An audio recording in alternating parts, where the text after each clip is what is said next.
Welcome to this daily PBJ devotional. Read 2 Kings 25 and Amos 1 today. This devotional is about 2 Kings 25. So in the 9th year of Zedekiah's reign, on the 10th day of the 10th month, Nebuchadnezzar, king of Babylon, marched against Jerusalem with his entire army. They encamped outside the city and built a siege wall all around it. And the city was kept under siege until King Zedekiah's 11th year. By the 9th day of the 4th month, the famine in the city was so severe that the people of the land had no food. Then the city was breached, and though the Chaldeans had surrounded the city, all the men of war fled by night by way of the gate between the two walls near the king's garden. They headed toward the Arabah. But the army of the Chaldeans pursued the king and overtook him in the plains of Jericho, and all his army was separated from him. The Chaldeans seized the king and brought him up to the king of Babylon at Riblah, where they pronounced judgment on him. And they slaughtered the sons of Zedekiah before his eyes. They put out his eyes, bound him with bronze shackles, and took him to Babylon. On the 7th day of the 5th month, in the 19th year of Nebuchadnezzar's reign over Babylon, Nebuzaradan, captain of the guard, a servant of the king of Babylon, entered Jerusalem. He burned down the house of the Lord, the royal palace, and all the houses of Jerusalem, every significant building.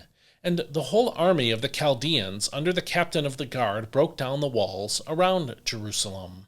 Then Nebuzaradan, captain of the guard, carried into exile the people who remained in the city, along with the deserters who had defected to the king of Babylon and the rest of the population.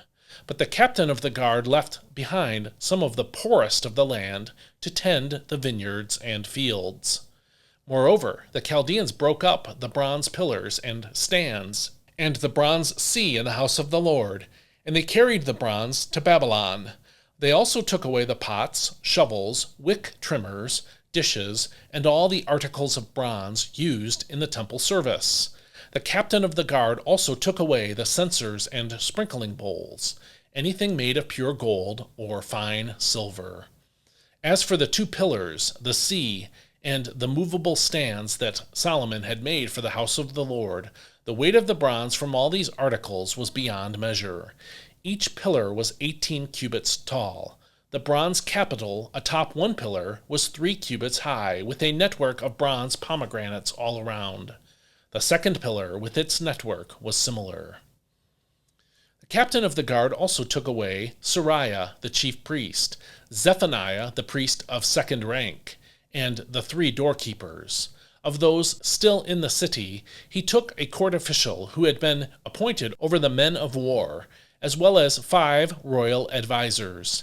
He also took the scribe of the captain of the army, who had enlisted the people of the land, and 60 men who were found in the city.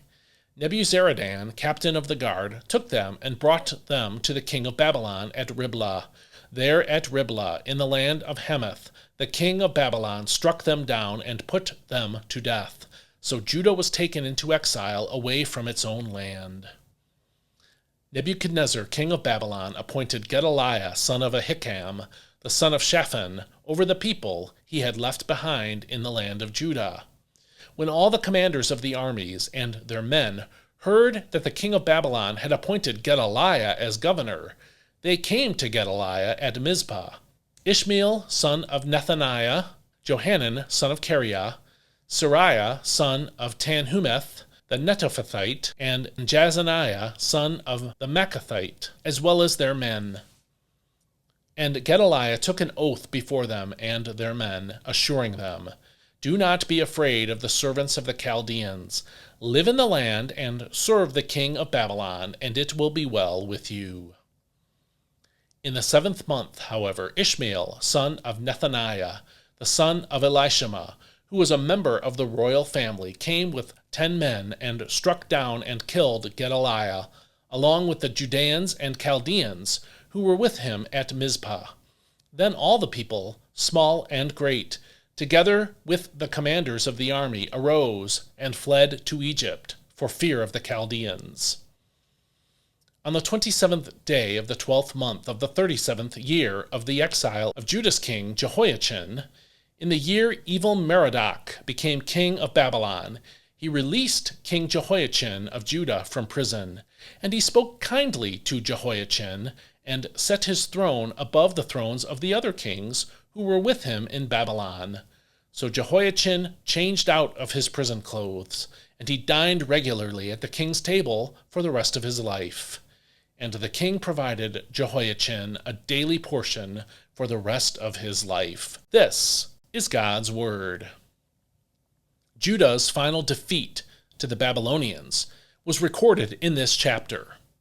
Although the Babylonians were ruthless to the people of Judah, their ruthlessness was militarily shrewd. Consider, before invading Jerusalem, the Babylonians used a siege to starve the city, weakening both the bodies of Judah's army and the spirit of everyone in Jerusalem. We saw that in verses 1 through 3. Then, after Zedekiah, king of Judah, failed to escape Jerusalem, as we saw in verse 4, the Babylonians killed Zedekiah's sons in verse 7a. So there will be no heirs to his throne, nor retaliation from his family. Then the Babylonians blinded the king and made him a prisoner, according to verse 7b. Next, the Babylonians then invaded Jerusalem and burned down every important building, as verse 9 in the NIV says. That includes the Lord's temple and the king's palace, which is also referenced in verse 9. Destroying those buildings signaled both complete spiritual and military domination. But before they burned the temple, the Babylonians destroyed all of the furniture used in the worship of God, according to verse 13. They also carried away all the valuable things they found in the temple, according to verses 14 through 17. But that's not all. The Babylonians rounded up key leaders in the temple worship, according to verse 18, and in the government, according to verses 19 and 20. They forced these men to march to Nebuchadnezzar, who then ordered them to be executed, according to verse 21.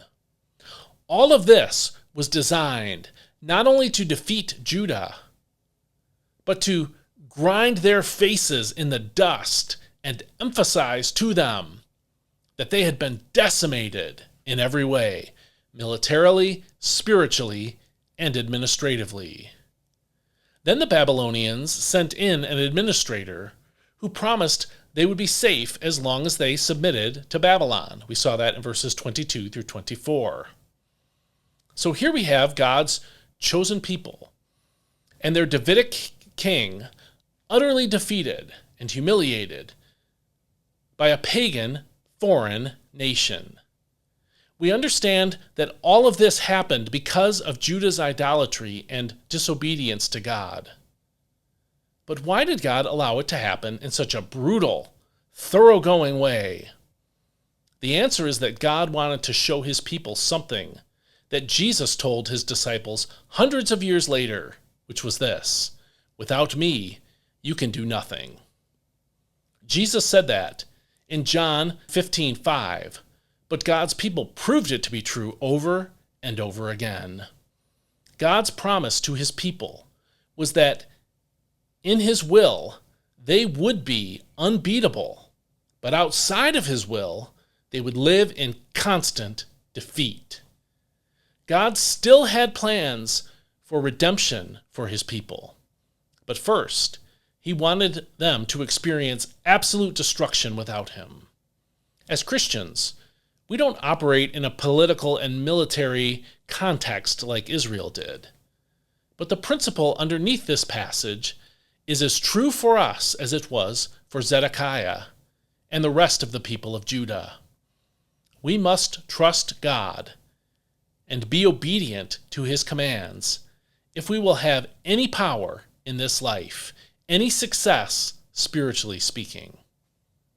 Are you living your Christian life in obedience to God's word?